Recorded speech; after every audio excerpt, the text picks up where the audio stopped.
লাউ লাউ লাউ সালাম স্বাধীনতার ঘোষক দিয়া স্বাধীনতার ঘোষক দিয়া স্বাধীনতার ঘোষক দিয়া জয়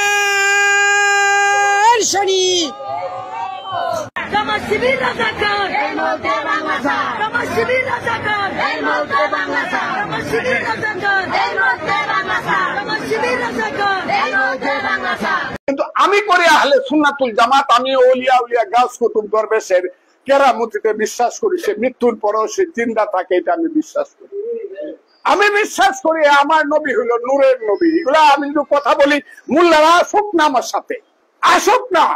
আমি তো 25 বার কোরআন শরীফ পড়ছি এবং কোরআন শরীফের অর্থ পড়ছি। এখনো মাথার সামনে কোরআন শরীফ না রাখে ঘুমাই না। আমি মৃত্যু হলো আমার সামনে কোরআন শরীফ আছে আমার মাথার সামনে। এই যে মোল্লা গোষ্ঠীগুলো হুজুররা, এই হুজুররা যে এই আমাদের গণঅভ্যুত্থানের মধ্যে থাকবে এবং তারা, আমরা কিন্তু জানি না, এখনো নিশ্চিত না যে হাসিনা কি মেরেছে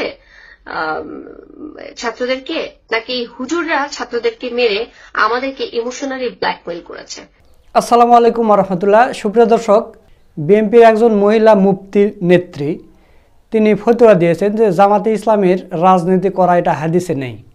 জিয়াউর রহমানের রাজনীতি করা এটা হাদিসে আছে, শেখ হাসিনারটাও আছে, কিন্তু শেখ হাসিনা পালিয়ে চলে গেছে। তাহলে থাকে শুধু জিয়াউর রহমানের, মানে বিএনপির রাজনীতির করার কথা শুধু হাদিসে আছে, জামাতেরটা নেই।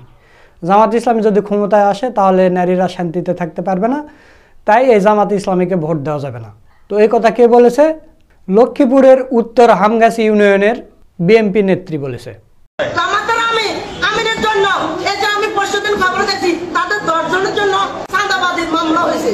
আমার কখনো রাজনীতি করা হাদিসে নাই, হাদিসে আছে যারা রাজনীতি করে গেছে, কার আছে? শহীদ জিয়াউর রহমানের আছে।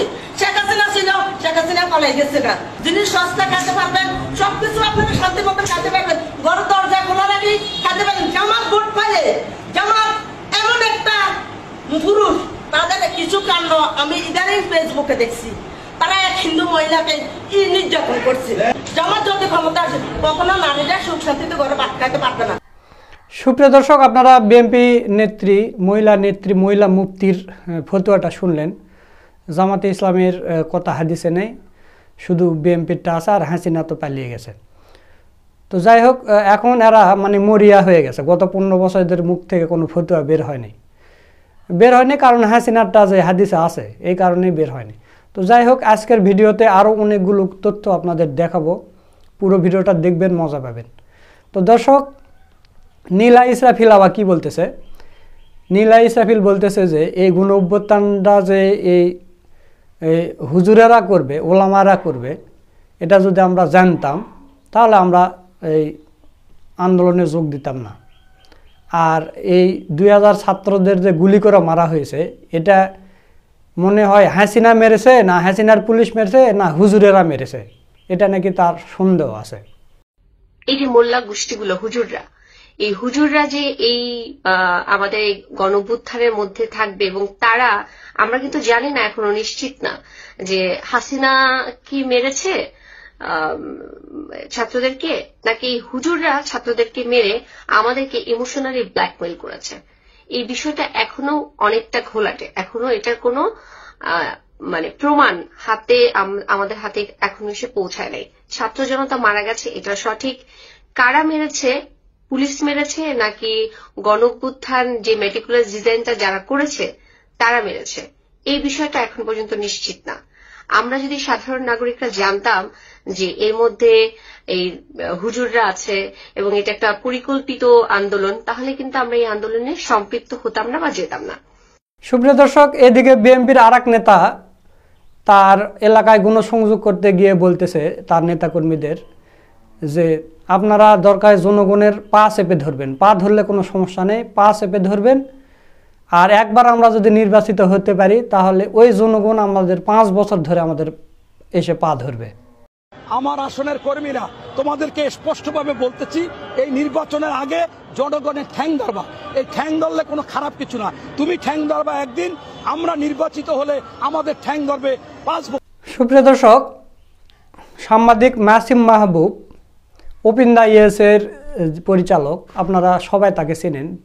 তিনার একটা ক্লিপ ভাইরাল হয়েছে সোশ্যাল মিডিয়ায়। আওয়ামী লীগের একজন বড় নেতা, তিনার অপারেশন হবে, তার রক্ত লাগবে।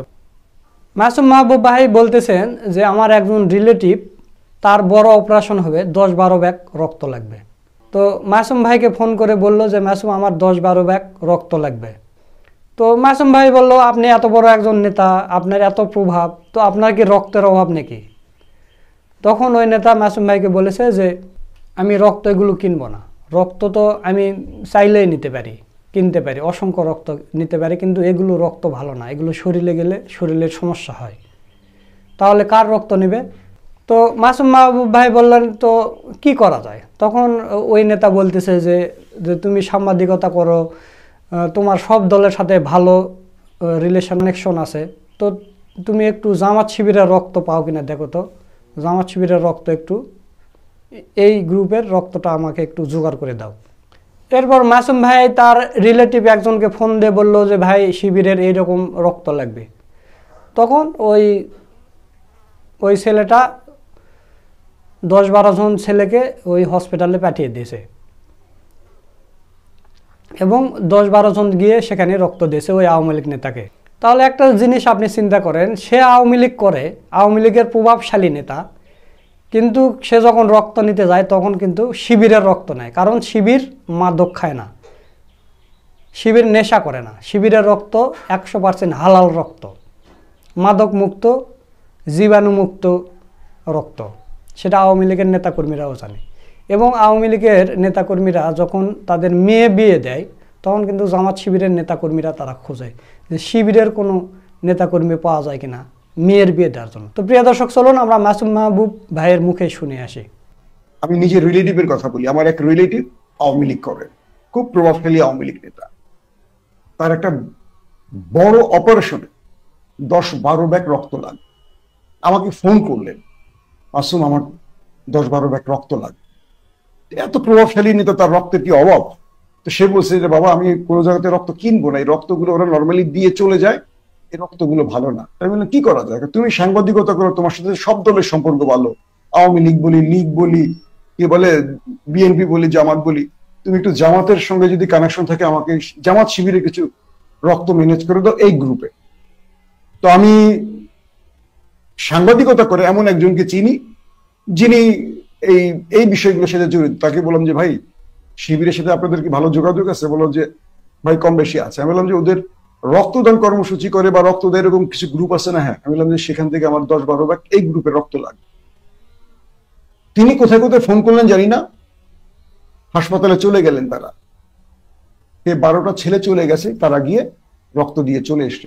আওয়ামী লীগের প্রভাবশালী একজন নেতা শিবিরের রক্ত চায়, কারণ শিবির মাদক খায় না, আকাম কুকাম করে না। এই যে বিষয়টা বললাম, এটা একটু আপনার খোঁজ নিয়ে দেখেন। আমি শিবিরকে পছন্দ করি, আমি কিন্তু শিবিরকে ঘৃণা করি না। আমি একটা অন্য দলকে পছন্দ করতে পারি, কিন্তু শিবিরকে গত 15 বছরের চ্যালেঞ্জিং টাইমে এত কাছে পেয়েছি। 15 বছরে আমরা যখন হাসিনা বিরোধী আন্দোলন করতাম নেপথ্যে, শিবিরকে আমরা পরীক্ষিত বন্ধু হিসেবে পেয়েছি।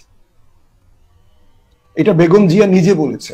সুপ্রিয় দর্শক, আপনারা ওপেন দ্য ইয়েস এর পরিচালক মাসুম মাহবুব ভাইয়ের মুখে শুনলেন। তো এই শিবিরকে, এই জামাতকে এরা কিভাবে দমিয়ে রাখবে? কোনোভাবে সম্ভব নয়। এত পরিমাণ অত্যাচার নির্যাতন করেছে আওয়ামী লীগ সরকার, তারপরেও কিন্তু জামাত শিবিরকে দমিয়ে রাখতে পারেন। এত পরিমাণ শহীদ হয়েছে, অন্য কোনো দলের এত মানুষ মারা যায়নি, আপনি হিসাব নিকাশ করে দেখেন। তারপরে জামাত শিবিরকে দমিয়ে রাখা যায়নি। আর এই কিছু মহিলারা এসে জামাত শিবির রাজাকার, বাংলা সার বা ওই 2-4টা ফতুয়া যে হাদিসে নেই, মিথ্যা কথা, হাদিসের নামে এরা মিথ্যা কথা বলতেছে। জামাত ইসলামেরটা হাদিসে নেই, আর বিএনপির আর হাসিনারটা আছে। আর এগুলো বক্তব্য দেয়, আর ওখানে যেগুলো পুরুষ মানুষ আছে, আমাদের বগুড়ার ভাষায় বলে মরদ মানুষ আছে, তো মরদেরা হিজড়ার মতো শুনতেছে আর তালি দিচ্ছে, মানে মহিলা মুফতির কথা শুনে।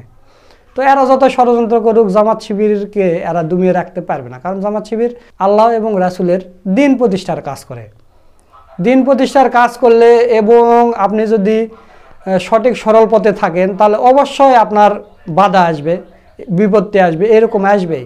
আগে আওয়ামী লীগ করতে, এখন বিএনপি বাধা দেয়, এই বিএনপি চলে গেল আর একজন বাধা দেবে।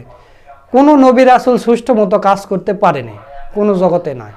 তো প্রিয় দর্শক, সব মিলে আজকের এই ভিডিওটা আপনাদের কাছে কেমন লেগেছে তা অবশ্যই কমেন্ট করে জানিয়ে দেবেন। ভিডিওটা ভালো লাগলে শেয়ার করবেন। আজকের ভিডিও এই পর্যন্তই।